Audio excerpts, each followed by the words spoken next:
I'm rolling. You rolling, 12? All right, let's do it. My name is Adam Gerhardt. I am a senior air safety investigator with the National Transportation Safety Board, the NTSB. I am based in the Washington, D.C. area and was notified of this accident yesterday, shortly after it occurred, which was around 11:30 yesterday, April 11th. I arrived in the area yesterday evening and hit the ground running this morning.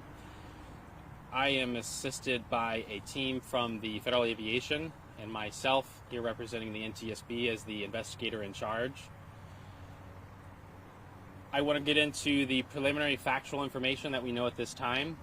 Again, I do want to stress that this is preliminary and we are in the early fact-finding stages of our lengthy investigation. But yesterday, again, like I said, we were notified 11:30 in the morning that an accident occurred with an RV-12 airplane. That is an experimental amateur-built airplane. It is a two-seat airplane, a single-engine aircraft with the registration number is November or N543 GM Golf Mike, and that's 543 Golf Mike GM. We have preliminary information that shows that the airplane departed the Greensboro Executive Airport and had been doing visual flight rules traffic pattern work, VFR traffic pattern, and was seen by several witnesses to approach Highway 421 and strike an overpass and impact terrain just beyond the road and the overpass that the airplane impacted. There was a post-crash fire. One pilot was fatally injured. The other pilot sustained serious injuries. At this point, we do not know why the airplane was approaching Highway 421. That'll, of course, be subject to our investigation. Both of the occupants on board were commercial pilots. Before I go any further, I would like to express our condolences to those who were affected by the loss of life in this accident and the serious injuries to the friends and family involved in this event. I also would like to thank the police response and the local authorities, the Guilford County Sheriff's Office, and the Greensboro Executive Airport staff for all the tremendous help they have provided our investigation so far, in addition to the fire and rescue and the bystanders that assisted the occupants from getting out of the airplane. Our investigation will, of course, look at the airplane, the weather conditions, and the operational factors involved in this case. So what were the pilots doing? How was the airplane performing? All of those items will be a subject to our investigation. Essentially, everything is on the table until we methodically remove pieces from being causal to the accident. While we're here, the most important thing is documenting the perishable evidence. And what I mean by that is with the passage of time, it's going to get a lot more difficult to collect those pieces of evidence, and that's why we're here.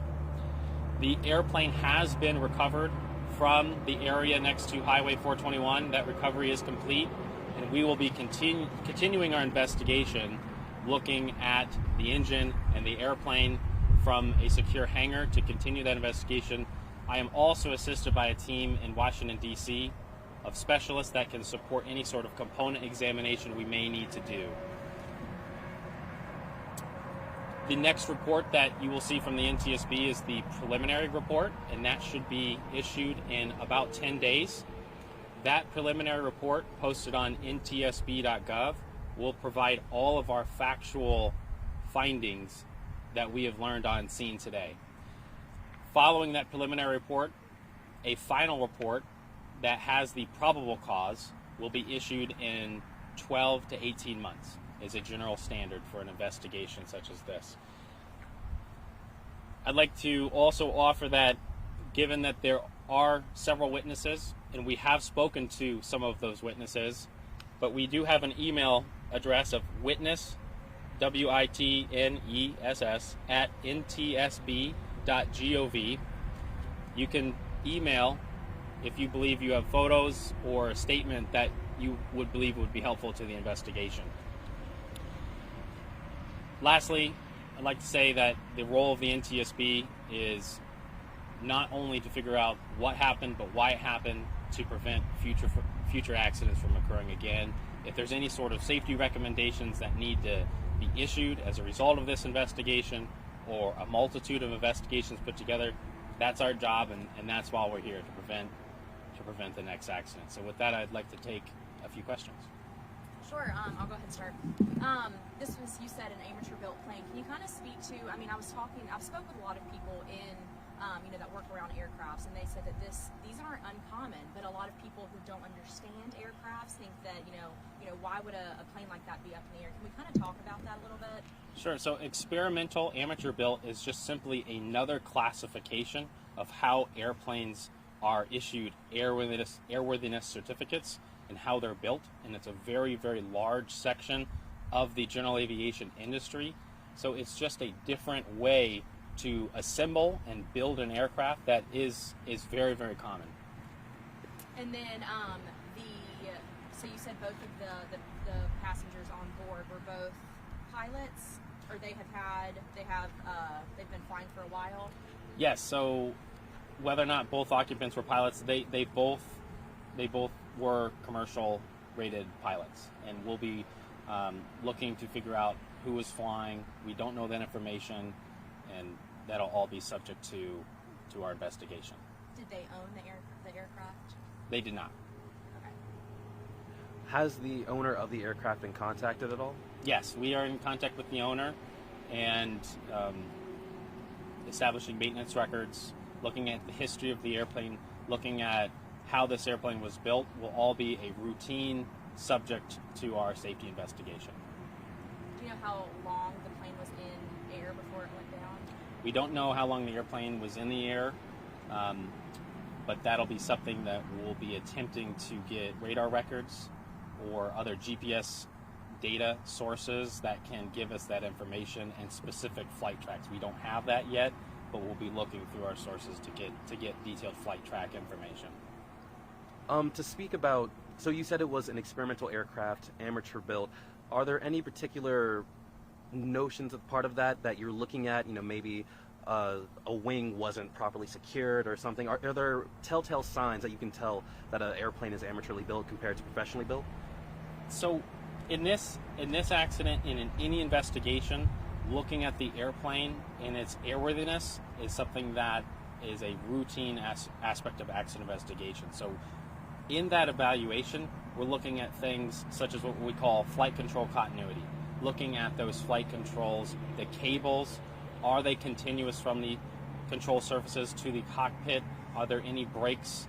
Is there anything unusual that would lead us to dig deeper regarding the airworthiness of the airplane? And the same goes for the engine, and looking at whether or not the engine has continuity, whether or not there's any sign of catastrophic failure. We don't have any information right now that is the case, but we have a long ways to go, and all of this is in the preliminary fact-finding stage, but that's the work that we'll do here and continuing on in the weeks coming. You say that it struck the overpass. Is there damage to the overpass? Because I know that it's been kind of blocked off by local law enforcement. There were witness impact marks on the overpass, and those were items that we would routinely collect at any accident site, of looking at what hit the overpass, what do the witness marks resemble, and how can it support the information of how the airplane specifically got to the accident site. And then I was checking radio frequencies. I wasn't entirely sure if this airport had a dedicated traffic frequency, but have you looked, or will you be looking into any radio transmissions during the flight and then immediately before the crash?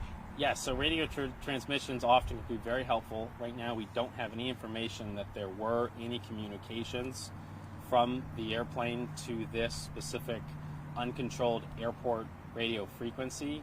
We'll talk with local pilots that may have been in the air we don't have any information also that suggests they were talking to FAA air traffic control.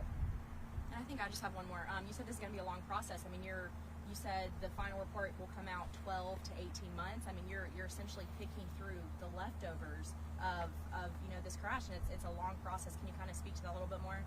Yes. So one of the reasons why investigations can take that longer period of time is that if there are certain components that we need to do testing with, we will do that, and that takes sometimes a lengthy time, whether or not it is work that needs to be performed in our materials laboratory in Washington, D.C., or evaluating electronic components that might have been damaged, that might have useful data.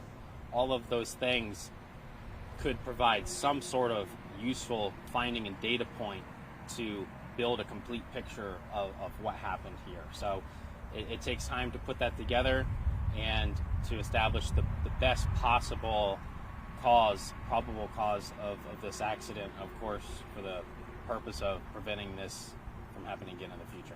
I do have one last one. I apologize. Would the investigations team return back to the scene of the accident in case there's something you needed to follow up on that you may have not noticed before? The investigation, once we leave a recovery or the accident site and the recovery is completed, it would be unusual for investigators to return to that site.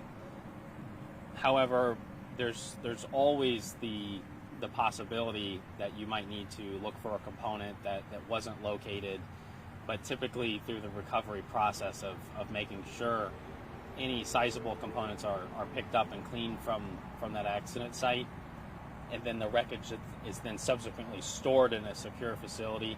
That's where our work will usually continue, is where that wreckage is recovered to, and then from there we'll either take components with us that need to be evaluated or return to